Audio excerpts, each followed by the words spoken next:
was eventful. That was quite the eventful 2 days. The Sphere was very bright and cool. That's the first time I've ever been to the Sphere, and it's pretty awesome. And then when we were leaving, they put like the postcard to Earth thing up, and I'm like, just can I stay? And they told me I could not stay. It was like $138, and so I left and went to my free parking across the street. Nonetheless, hockey is what we are supposed to be talking about, so thus I will talk about that instead of the massive LED screen that was quite enjoyable to look at. So a lot has happened. Many things have happened. The Golden Knights have made 2 trades, one of which the player requested said trade, another which I'm not sure if the player requested said trade. I'm assuming he did not because we comment. No, I know he did not, but he is also gone. They've acquired a new goalie who they've immediately demoted to the 3rd goalie before he even arrived here or maybe even knew that he was on the team. He's already the 3rd goalie. They also got the former 27th overall pick in the 2020 draft, which comes with a lot of upside. It also comes with a lot of why do we have him? Why is he not on the team that he just scored 16 goals for when he was drafted only a few years ago? And then finally, we have the draft in which the Golden Knights selected the most controversial player in the draft, one of the most controversial players in multiple years in the draft. And they now are under the spotlight for the future of an 18-year-old who is heading to college. So a lot is going on. I'm going to do it in an order of what I think people care the most about, I think, is the way I'm going to do that. In theory, you should care about all of it, but I don't know if you do. That's okay. I'm going to tell you why you care. So we're going to start with Thompson. So Thompson, a very interesting situation of what happened today. Basically the day that he had was at 9:00. He was in his bed. His phone rang and it said Kelly McCrimmon. He woke up, was told that he is traded from the Golden Knights. He is headed to Washington. He had a signing at the Sphere at 10. He decided to continue doing the signing despite no longer being on the team. The announcement was made inside of the building, so they put this crazy giant trade alert. I'm sure you saw it on TV, or those of you that went there. They also had a very loud horn today that was quite annoying at times, and then I think they stopped doing that. I think Bill Daly got mad about it. Whatever. The trade alert came up. There was an audible gasp. There was also down in the media area, there was an audible SinBin guy saying, "What?" I said it quite loud, and I realized, oh shit, I said that quite loud around all of everyone else. So the trade was Thompson for 2/3. It's the 3rd that was coming up shortly in the draft, which they ended up making. They ended up selecting a goalie from a Belarusian goalie who was playing in the KHL. Pretty darn good in the KHL, willing to move up. The one kind of drawback there, I would say, is he was like the 6th or 7th goalie that went off the board. So that leads you to say well, all right, what happens? But typically, and for me, almost always, when a team decides we need to go into the draft, we need to make something happen here, I'm usually a little bit higher on that prospect, at least straight out of the bat. Like 1st-round picks, I always have a lot of regard for immediately. Let's see why this guy was a 1st-round pick. When they move up, or in this case, send out a roster player to get into that spot and immediately make that selection, I think that kind of indicates that there's a high belief in what that player is going to be. Certainly higher than maybe we took this 4th-round pick with a pick we had. We were up. We took the best player.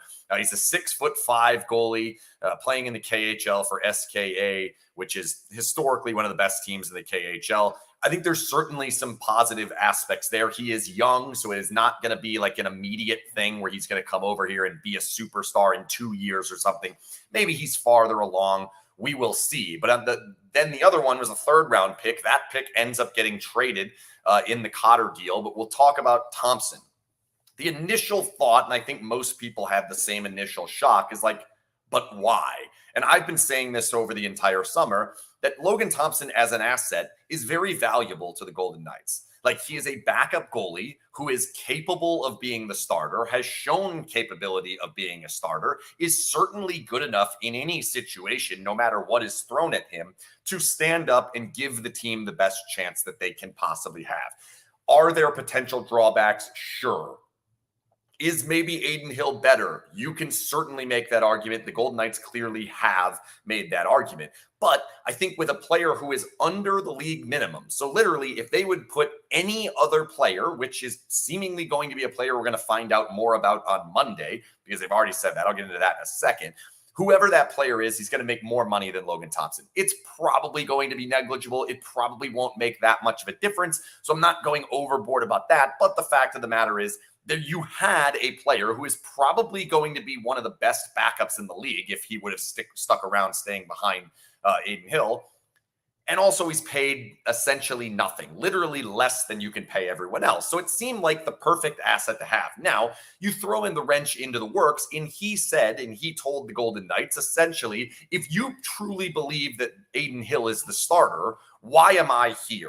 Why are you holding me up in the last year of my deal? I already signed an extension with you. That's a 3-year. I was either 2 or 3 years at under the league minimum. Basically, it was over the course of the years. It translated out. He was over for 1 year, then he was at it for another, then he's under for the following.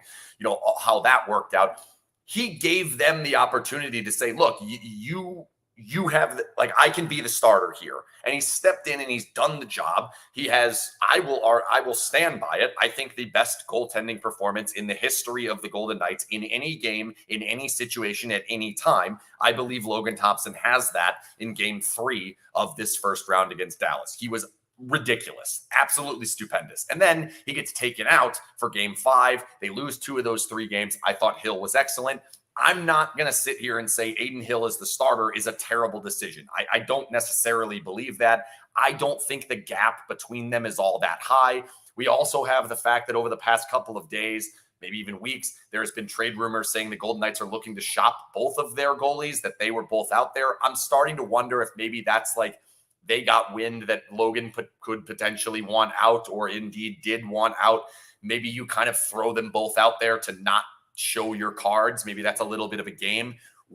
I don't know. We may never get that answer. But in the case of Logan, he comes to them and says, look, if I'm not the starter and I'm not going to be given an opportunity to be the starter, which I think became pretty darn clear, he feels as though in the last year of my deal, it only seems fair if I go somewhere else and are given a better opportunity. That is fair.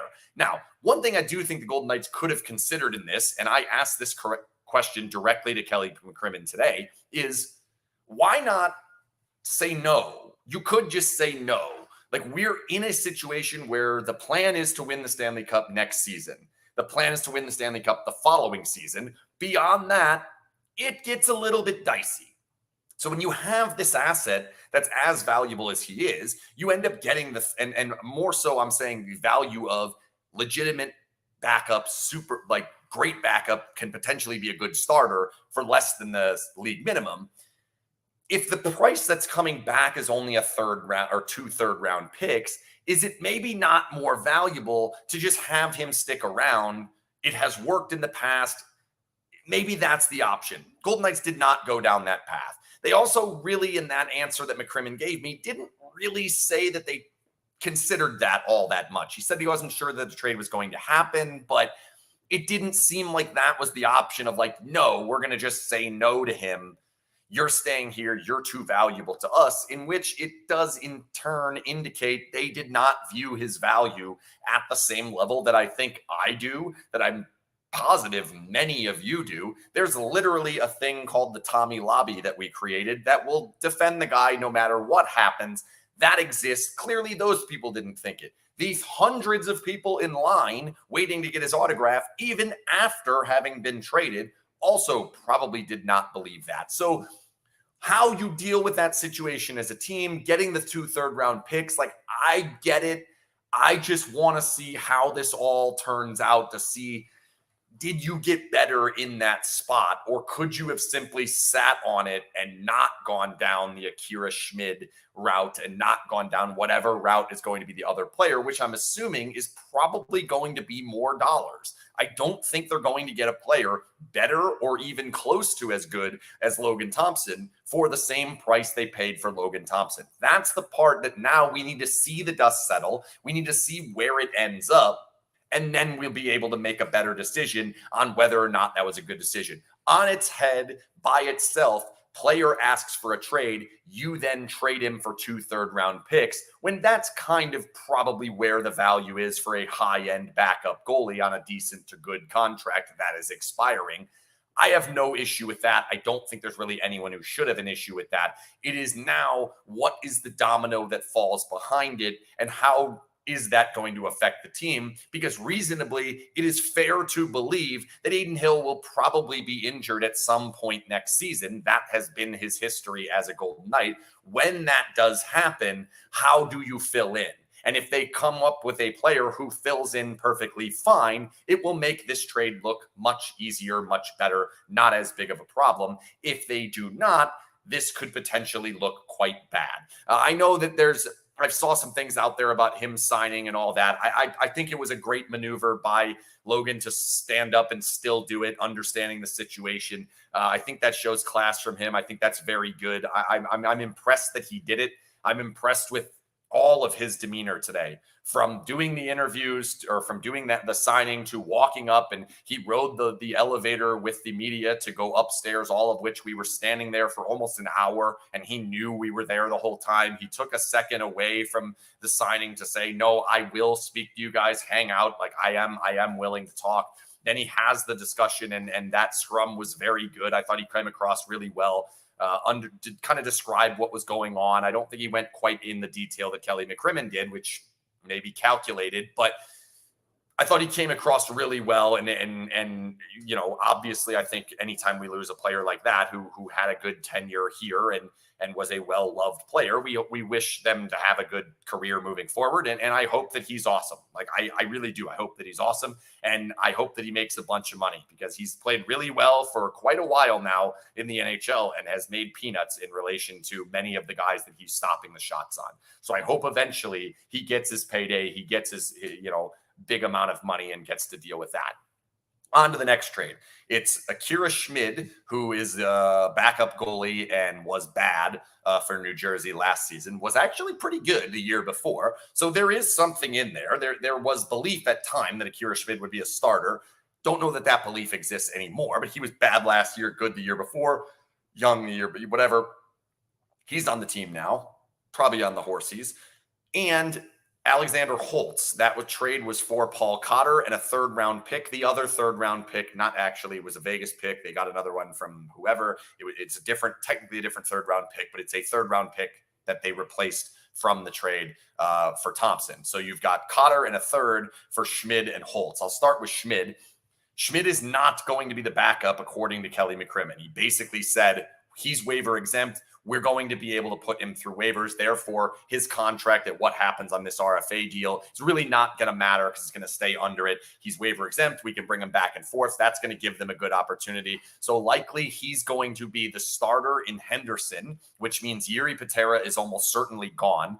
I don't think they're going to even offer him the contract and he moves on. Seville would likely become the backup in Henderson and have an opportunity to potentially push Schmid out of the way and become the starter and the third goalie. But for now, it does appear, based on what McCrimmon said, that they're going to look to the market for another backup goalie. Who that happens to be, I don't know. It doesn't really matter all that much, because no matter who it happens to be, we're going to view them all kind of the same way, which is like, are you better than Logan? Probably not. Can you do the job of Logan? Hopefully. And no matter whose that name ends up being, we will see. But yeah, somebody asked about Lindbaum. He's still very young. It wouldn't shock me if he gets ECHL games this year and they bounce him back and forth with Seville and they figure that out. I think they're going to try to get them all games, but we'll see. The fourth and fifth goalie at this point doesn't really matter all that much. I understand the hype around Lindbaum. I am not on board with it yet, because I need to see it in North America. I need to see it for an extended period of time. That isn't much to me. So that's not anything to worry about in that respect. The other player that they got is Alexander Holtz. So Alexander Holtz is the 7th overall pick in 2020, which was the COVID draft. So it's the one that they were all virtual and it took forever and it was a disaster to watch, and it was disappointing that no one actually got their moment. And we might be headed to that in the future. We'll see. But so he goes 7th overall, Swedish player, quickly ends up in America, which was good for them, plays in the AHL for a little while, gets to the NHL, has some success in the NHL. There's a lot of upside offensive talent. He has an elite shot. At one point was described to me as maybe already the best shot on the Golden Knights and has room to get better, which is incredible. So in that respect, that is very exciting. 7th overall pick, elite shot, has scored 16 goals last season in 82 games. There's a lot of excitement there. However, I think what's not being kind of portrayed enough is why he ends up in this deal and why he ends up on the Golden Knights 4 years after being drafted, scoring 16 goals and still being a kid, right? Still on his ELC. There are concerns in many aspects. There are concerns about skating. There are concerns about compete. There are concerns about coachability. There are concerns about willingness to defend. There are concerns about a number of different things. Mentality can even be one. All of these things. And yes, Cass says he was in Lindy Ruff's doghouse. Yes, he will. It is pretty likely that if he does the same things that he did in New Jersey here in Vegas, he will end up in Bruce Cassidy's doghouse immediately. Like, it wouldn't even surprise me if he ends up in Bruce Cassidy's doghouse before we even get to game 1 of the regular season. Not terribly surprising if that happens. Now, it also wouldn't be terribly surprising if he finds himself on a second power play, scores a few goals in preseason, looks real good in practice, and becomes a third-line player that has a chance to be the fill-in, move up, have a different opportunity, going at different chances, and has a good career here. It is certainly possible. But I think it's closer to when the Golden Knights made the trade of Nolan Patrick for Cody Glass, where not really anyone looked at that trade on either side and said, this is the player that's going to make the difference here. The hope was like, maybe Nolan Patrick can be in the lineup, which it was hard for Cody Glass to do here. Maybe Cody Glass can be a little bit there. I think it's more of that. Like, yes, there are more offensive stats there, but there are also bigger drawbacks based solely on the fact of where he started and where it was when they got him, right? So I think there is certainly enough concerns to say, I'm not slotting him in the lineup for game 1 right now. Like, that's for sure. I'm not even necessarily slotting him above Brisson. He has a lot to prove. Talent-wise, probably more talented. Probably more talented than Dorofeev. Probably more talented than Brisson. Does that pan out? Is he able to get along with Cassidy? Is he able to do the things that Cassidy requires of every single player? Or does he fall into the category of what Paul Cotter did in the playoffs, what Pavel Dorofeev did in the playoffs, where Phil Kessel ended up in the playoffs last season, where Anthony Mantha ended up in the playoffs this season? Like, there are concerns there. This is not slam dunk, he's going to be awesome. And you're not losing a ton. Paul Cotter was a 4th round player, a 3rd round player. Like, there is, or sorry, not round, line, 4th line, 3rd line.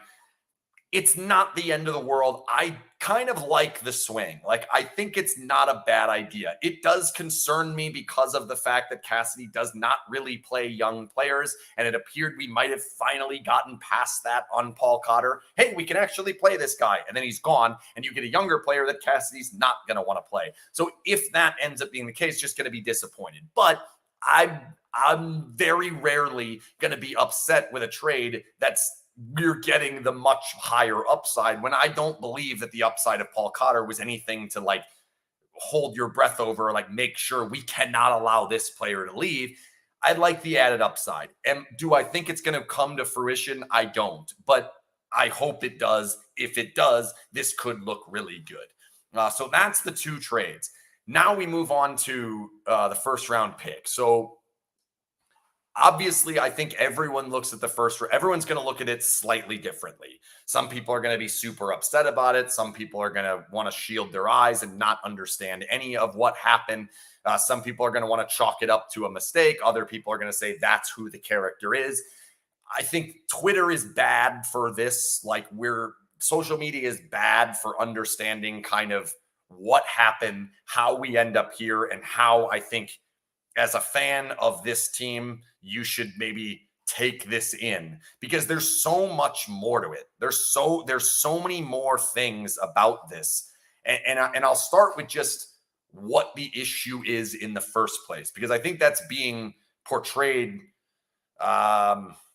way too lightly compared to what it is. So the kid is 18 right now, Trevor Connelly, from basically the Anaheim area, grew up in the Anaheim area, was essentially homeschooled, has never attended an in-person school, has played on a whole bunch of different teams, 7 to be exact, over the course of 4 years through his junior career, before getting to the Tri-City Stars, where he scored a whole shit ton of points and goals.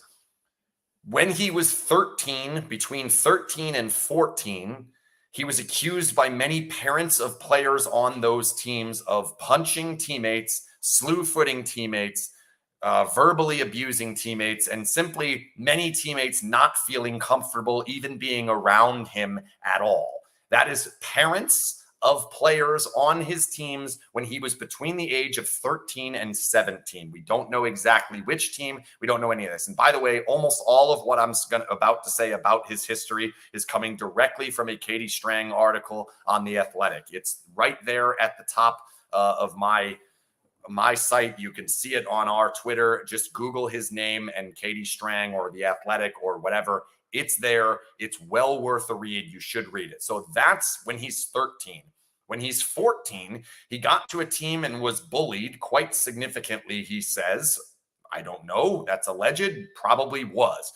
He got bullied to a point where he ended up urinating in another person's hockey bag or hockey belongings, and was basically kicked off of the team for that. He admitted to that, said, I was bullied. I responded in a poor way. I made a mistake. That was at the age of 14. At the age of 15, on another team, he was accused and kicked out of a game and have ultimately suspended for a racial slur that he directed at another player.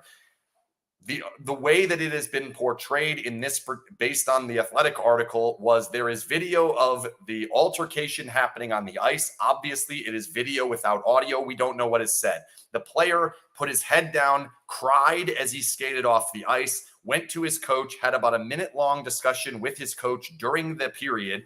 That ended. He sat on the end of the bench, put his head in his hands, and did not look up for the remainder of the period before leaving the ice. Make your own judgments on whether or not something happened there. That's up to you. There was then a hearing to decide, does this player, Connelly, deserve a suspension for a racial slur towards another player? It was just determined that based on the video, they don't have conclusive evidence. At that hearing, Trevor Connelly was there. Trevor Connelly's representation was there. Coaches and parents were there of Trevor Connelly. On the other side, the player who was making the suggestion, the allegation, was not there. His coach was not there. His parents were not there. All of them said they did not know that this hearing was even going on. Red flags? Seems like red flags to me. Again, I'm not the jury on this one. I only have the information that is presented by Katie Strang of The Athletic. That's all we have. So that's when he was 15. The suspension was rescinded. He did not have to serve any suspension for said incident. Moving on. When he is 16, his friend makes a swastika out of children's building blocks. He takes a picture of it and posts it on Snapchat with the caption, "Creations." I don't think anyone who is a legitimate member of our society is okay with that. In no way is that okay in any way at all, period. Not at all. Can't do it. He deleted it off of Snapchat immediately and then apologized for it later, saying he didn't understand the significance of how badly it would have been taken.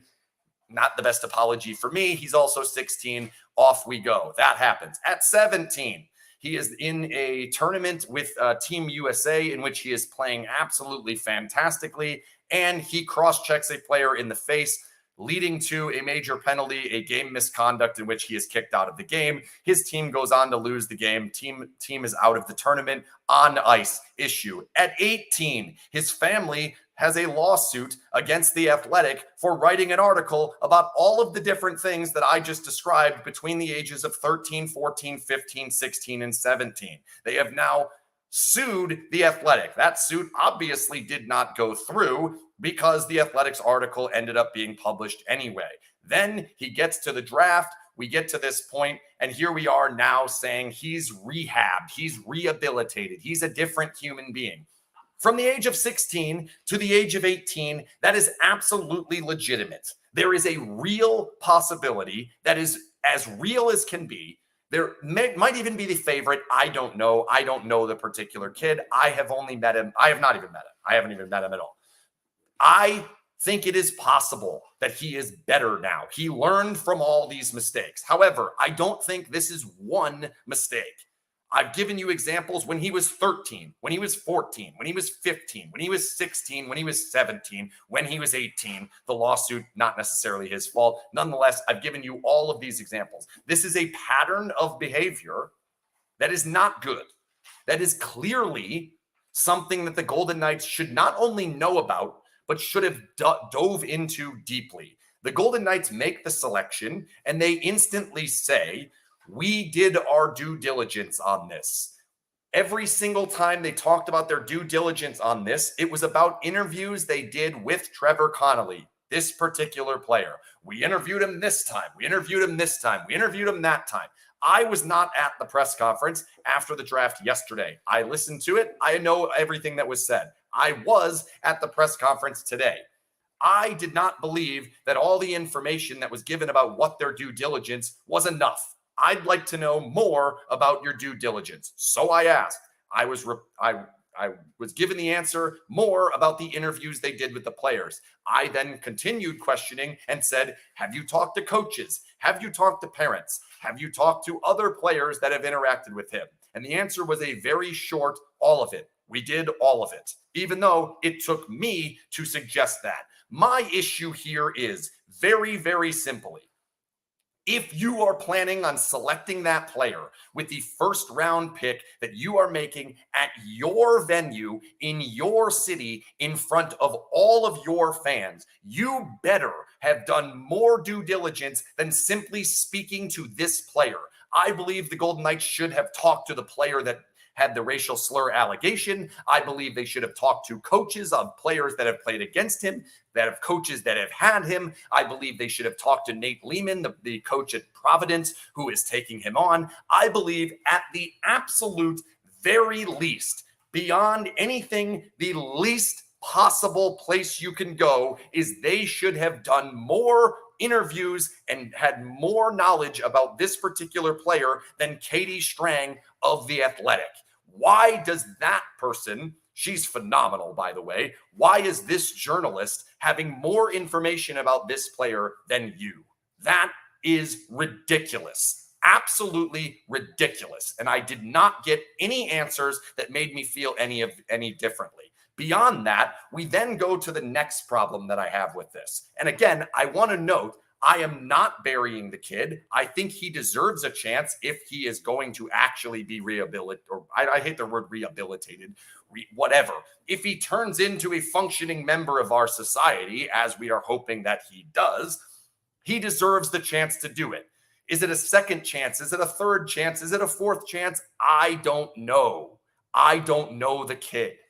He is going to be given the chance. Because he is going to be given this chance, I do believe he deserves some of the runway. At that point, we can then figure out, is he a good hockey player or not?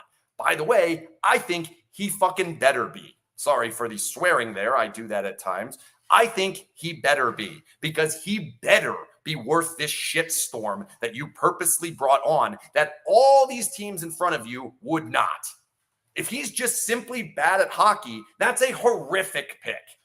Missing in the first round is bad enough. We can at least look the other way on that. But if he is not even good at hockey, we have even more problems. Beyond that, moving forward, character has been at the forefront of the Golden Knights from the beginning.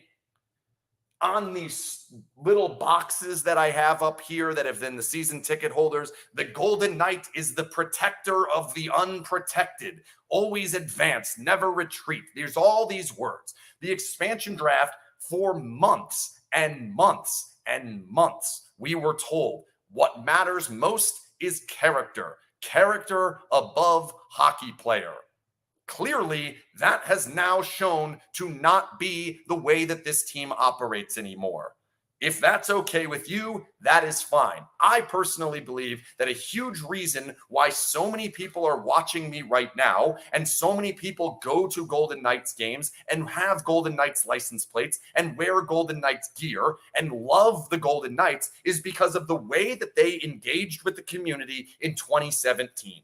That was a character moment. It didn't matter if they were good at that time. It was nice that they were. That was a fun ride. It made a lot more of you fans. Thank you for them being good at that time. But a huge part of why they are as ingrained in this community as they are is because of the way that they responded at that time. They did prove that the character we tried to bring in is here. It matters. Over time, I believe that has eroded. And finally, now we end up with a selection that clearly shows it has eroded. They could have selected another player who has just as good a chance, or at least very close to as good a chance, and not made this particular pick, right? Instead, we get this, and we now have a very clear that if it used to be character is here, hockey talent is here, it may have actually been closer to like this. It is now this. Hockey is more important than character. That is clear by this draft selection. I then also wanted to know, okay, well, part of the reason why this culture is the way that it is the owner. The owner is a military guy. The owner is, everyone knows as much as you need to know about Bill Foley. If you don't, research him a little bit more. I wondered, did Bill Foley sign off on this pick? Is Bill Foley okay with this pick? Asked the question, I was met with something along the lines of, I'm not answering that question. So make your own opinions on that. I don't know what to say other than I don't believe Bill Foley signed off on this pick. I don't think Bill Foley would sign off on this pick. I could be wrong there. I don't know. As far as where we go moving forward, for me, here's where it is. All of what has happened in the past has happened in the past. There's not really anything we can do about it. All of it was out there. The Golden Knights still picked him. So clearly, everything that has happened in the past, they're going to chalk up to a mistake. You personally, me personally, we can make our own decisions whether or not we want to accept that as a mistake or not. Personally, I think fuck-ups when you're 15, fuck-ups when you're 16, 17, families filing, all of it, I can look the other way. The swastika thing's a huge problem. Like, yeah, that one's a massive issue for me. That's not a mistake.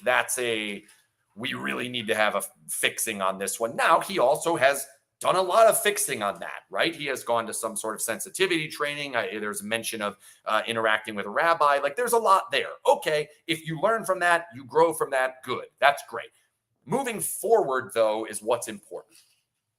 If any more information comes out that reflects right on the Golden Knights, if someone else steps forward and said he also had a racial slur towards me, or he whatever towards me at this time, any of that information, the Golden Knights should know. The Golden Knights should already know about it.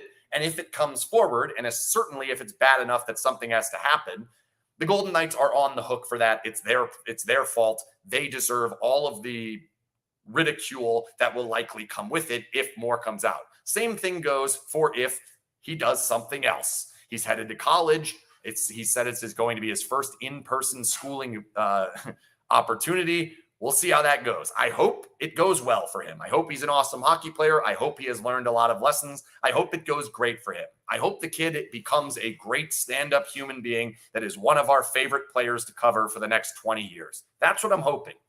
The pattern of behavior suggests it's possible that's not what is going to happen.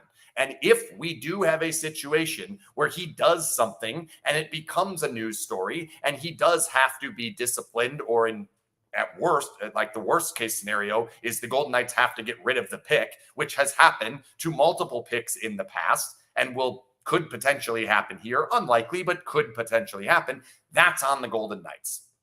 The Golden Knights now have their necks on the line for a kid who has done all the things that I described earlier. many of which he has confessed to, some of which have been hearsay, other of which he was let go for, even though there is potentially some issues there. Is he going to grow up? Has he grown up? Is he going to get to the point where he represents the Golden Knights the way that the Golden Knights should be represented? That's what we have to find out. Then at that point, are you good at hockey? And hopefully he is. If he's good at hockey, great. Fantastic. We'll figure that out at that point. And all of it, like I'm starting to see the comments on the side here. Like, I can't simply say, like, I think he's grown up already. Like, we need years and years and years of proof of this. He didn't make one mistake. This isn't one isolated incident. This is like a 6,000 word story that is just all stuff about that, what has happened. The red flags are like across the board. Like, there's so many there that it's like, we can't just simply say mistake happened, now we give him another chance. No, you need to prove this over and over and over again. And I believe, and I will hold him to a standard well higher than anyone else. Any tiny mistake will not be tolerated because you've put yourself on the line to have this player.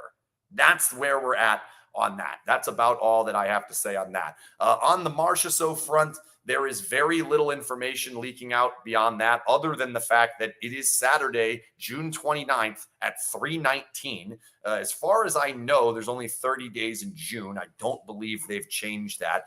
Pluto, there's daylight savings time. There's a lot going on, but think there's still 30 days in June, which means we're not far away from that deal needing to be done. It is not done as of a few hours ago. So what happens moving forward, we will see. I still believe he will get signed.